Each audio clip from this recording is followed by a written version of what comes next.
Okay, I'm back. So let's talk about a couple things. First of all, this recipe is a copycat recipe. That's first and foremost. Secondly, it is my recipe, the Jacob's recipe, and it's how I'm gonna do it for my chicken sandwich. Okay, so anything that you don't like, please omit. Anything that I missed, please add.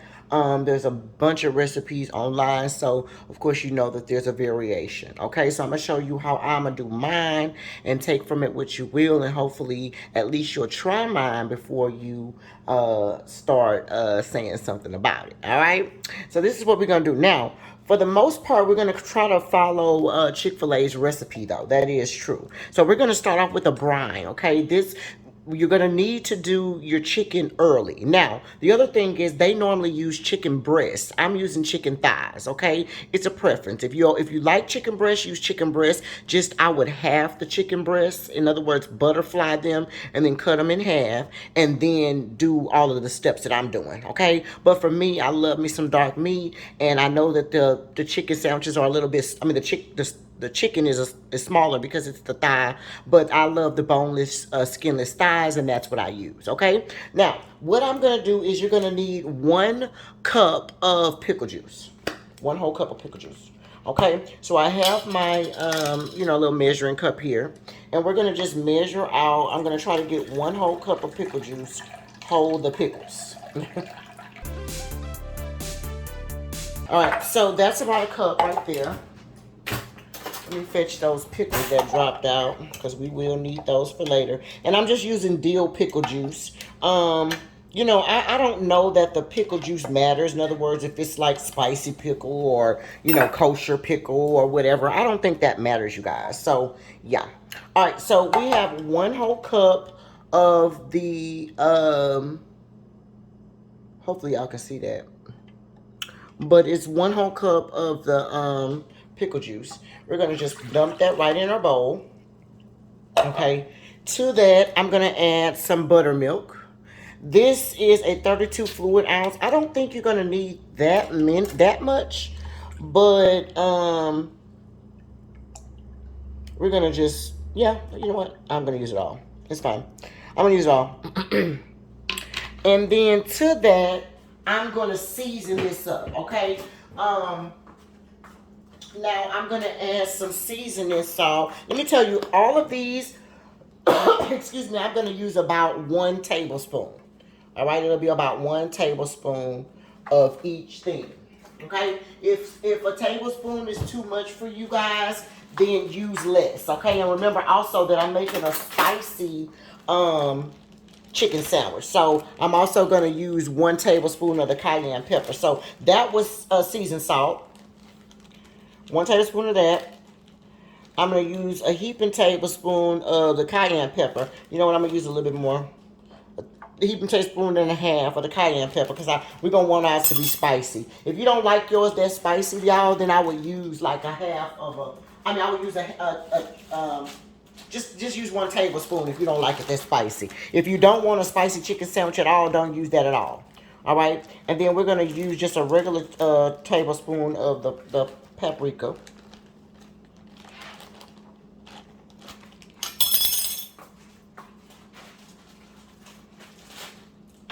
Okay. I also have some black pepper. I'm going to put some black pepper in there. About a teaspoon and a half of that. Onion powder would be 1 whole tablespoon. I'm heavily seasoning this because, like I said, my chicken is about to sit in that for at least an hour or 2. Okay. If you have more time, then of course, leave it more time. That was some accent that I just put, and this is some garlic powder. I like garlic. I love garlic, so it'll probably be more than a tablespoon for that. Like a tablespoon and a half. But if you don't really care for garlic, then just use 1 tablespoon. All right? I'm going to get my little whisk out. And I'm just going to mix this up. Look at that smell season, y'all. And then last but not least, I'm going to put a little bit of Louisiana hot sauce in mine. Okay, so this is just some Louisiana hot sauce. Again, if you don't like yours spicy, don't add that. I'm gonna put about 1.5 tablespoons of that in there. Okay, now then we're gonna go ahead and we're gonna add our chicken. Remember, if you have chicken breast, just make sure that you cut the chicken breast in half, because you know those chicken breasts are kind of thick and you want everything to be. So look how small these little chicken thighs are. Hopefully you can see that. They're not very big. So we're gonna just dump all of those in there. I have about 10, and you know I'm making I meal prep for my husband and my girls and I. So you know, I got 10 of them in there. We have enough for, you know, tonight and tomorrow for lunch, and then maybe even that afternoon, and then they won't want to eat it again after they eat it about twice. All right, so yeah, that's kind of filled up to the brim, but that's okay. We put all 10 of them in there, and then I'm going to cover this up, and I'm going to put it in the refrigerator, you guys, for, let's see what time it is right now. It's 5:06 right now. I'm going to probably start cooking at about 7 o'clock. Okay, I'm probably start cooking at about 7 o'clock. So I will show you guys the next step on what to do after you let this sit for a while. Okay, so that's going to be about 2 hours.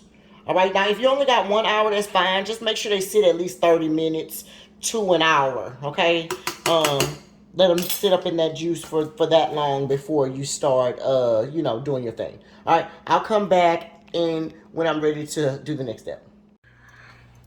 Okay, y'all, hey, we are finally back with the copycat Chick-fil-A recipe. This is our chicken that's been sitting in the refrigerator. Once I put the chicken in there, it like kind of overfills, so that's why I'm being a little careful with it. This is our flour. I already keep some seasoned flour on hand anyway for when we fry some stuff, but I'm gonna add a little bit more. Okay, and then I also got my Fry Daddy on this other side. If you guys don't have a Fry Daddy, you guys are more than welcome to use a regular frying pan or something like that, you know. So we're just gonna, and we have a little tray, a little, you know, little cooking a pan or whatever this is for the flour, just to give us some room. That's all. So we're gonna put a few big old heaping things of flour in this, so we can have enough, y'all. Oh, you know what else I need? I need my I need a cooling rack. Okay, so we're gonna move this over here. Let me put you guys on pause real quick and I'll get a cooling rack. Okay, y'all, I'm back. So I got my little cooling rack on the side because once I dredge the chicken, I'm gonna lay it over here on the side to cool. I haven't cut my Fry Daddy on yet because it's one of those that as soon as you plug it up, it starts getting hot, and I want my chicken to kind of rest a little bit before I dump it into the oil. Okay, that just helps with the flour to adhere. So that's just a little helpful tip for anyone that needs it. So yeah, so we put a little bit more flour in there, right? The other thing is I'm gonna put some seasoned salt in there. All of this is gonna be like maybe a teaspoon or so. Okay, you're just gonna season your flour up. This is some black pepper. And remember, I already have some seasoning in mine. It started off with a base already of seasoning at the bottom of it, so you know I don't want to put too much. This is garlic, but the garlic I don't mind. So the garlic I probably put a whole tablespoon of it in there. This is onion powder. Everything else is about a teaspoon or so. And then last but not least, this is some accent. Right, I just want to kind of mix that up a little bit. The other thing that I was looking at and saw that Chick-fil-A uses is they use a little bit of confectioner's sugar, which is some powdered sugar in their thing. So I am going to put some of that in there. Okay, so yeah, y'all, they use powdered sugar. This is like a third of a cup. They use like a whole third of a cup, but I'm not gonna use that much. I'm just gonna put like half of a third of a cup. And we're gonna mix all that in there. All right, so I got me some tongs, and what we're gonna do, y'all, is we're gonna just dump it in here. Take it from here.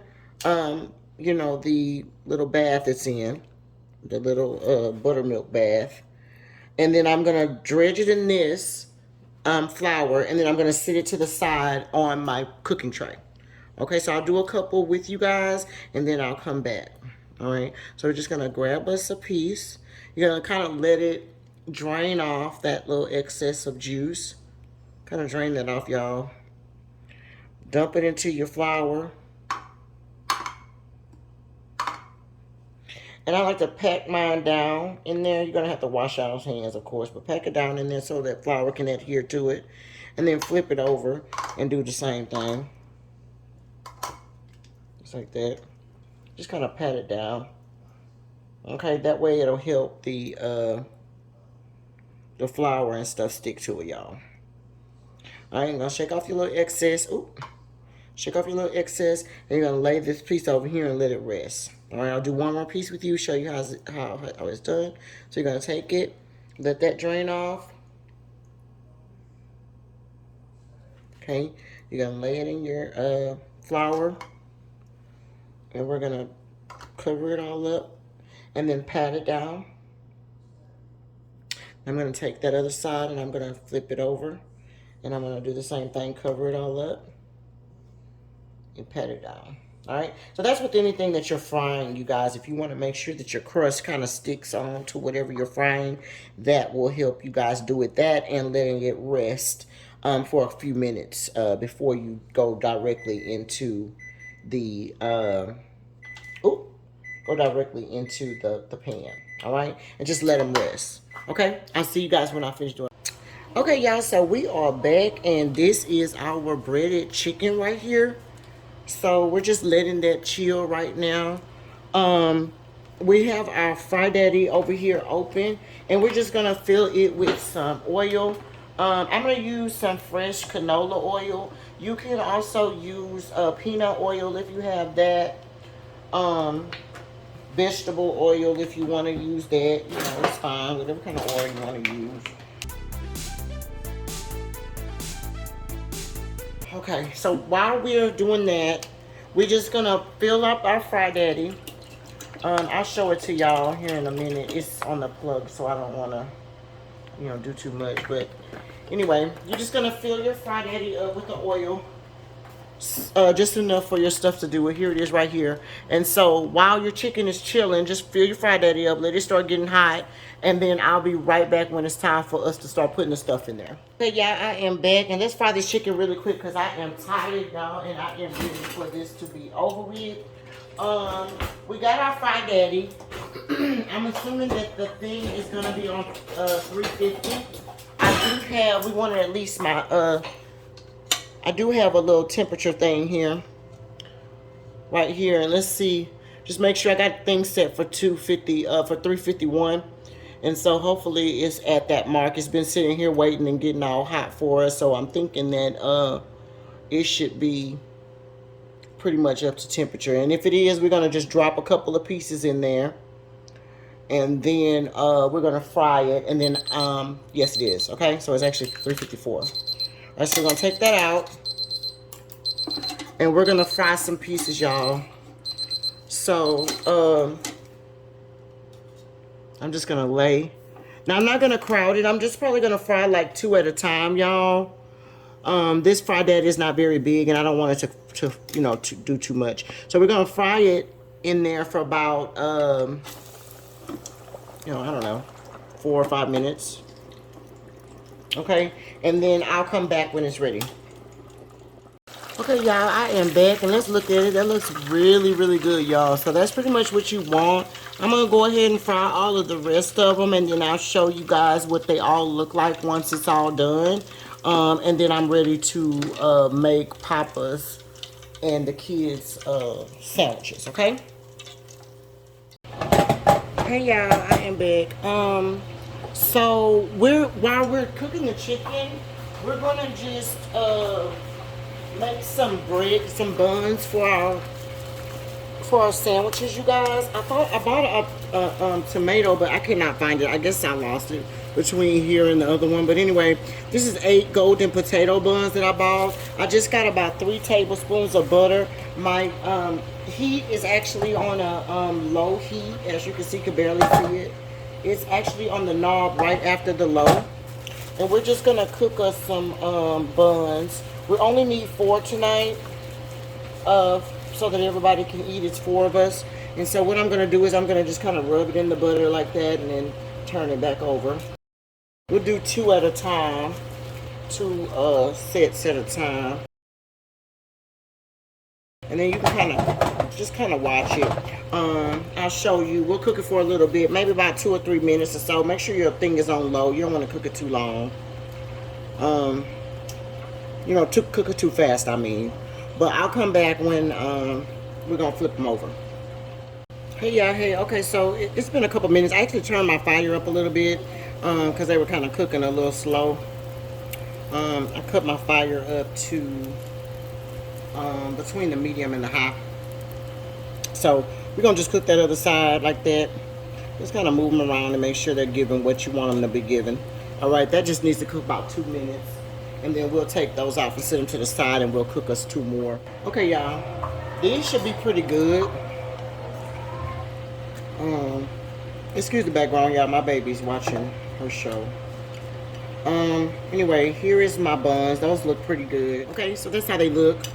That's how they look on the other side. Okay, so we're going to just add a little bit more butter on this. Again, like I said, my fire is going to be on the medium, because you don't want it to go too fast. As long as you're watching it though, you know what I'm saying. It doesn't have to be. You don't have to really stand over. Well, you do have to stand over it if you make it more. If you put it on the medium or anything more. Okay. But remember, you just want to rub it around in there and then put it on there. And that's the reason why I told you that you need a little bit more butter, because, well, one tablespoon of butter to do it, because you want to have enough to not only rub it into the bun, but also to flip it over. So you need, each time you cook 2, you're going to need at least a tablespoon, I would say, of butter. Okay, that way you can get it all in there. Okay, and then if you see that it's, you need to just add a little bit more at a time, you definitely can do that. But you just need to make sure you add it. Okay, and just watch it. All right, I'll come back when all of the buns are done. Okay, y'all, let me make a plate now. The food is finally done. We have those loaded waffle fries right there. This is going to be Papa's plate, so he's going to want mayonnaise or Miracle Whip. He likes Miracle Whip, y'all. So it's going to be Miracle Whip, mustard, and ketchup on his chicken burger or chicken sandwich or whatever it's called. So we're going to put him some mayo on there. Then we're going to put a little bit of mustard. Okay, and then lastly, he's gonna want some ketchup. Ooh, ketchup up a little bit, y'all. Okay, now, and then we are going to, we got some pickles, dill pickles, you guys. So we'll put him some down there on the bottom, like the regular little chicken sandwich. You got some romaine lettuce. We're going to place that on here. We're going to take a piece of our chicken. Here is, I didn't show you guys the final product of the chicken, but let me show you it. This is all of our chicken here. Okay, so we're going to just take one of the pieces and just put it right there like that. And then I also have some jalapeno. He likes his, let's see if I got jalapeno left in here. Oh, that one isn't open. So so I can't give him jalapeno on this one yet, but on his next one I'll give him some. But I did have some leftover shrimp from the deviled eggs. I made some shrimp deviled eggs earlier, and so we're gonna put him a couple of those on there. He loves shrimp, so we'll put him a few of these on top of his chicken sandwich. And that should be it, and that should be all for his sandwich, you guys. I'm gonna put him some sour cream on the side, but that is pretty much the plate up. Let me do a closer in. Okay, so yeah, that's the loaded waffle fries, and then here is the chicken sandwich with shrimp on top. All right, we're gonna put him a side of sour cream on there, and that is gonna be all for his plate, y'all. Cooking with the Jacobs. I'll see you next time.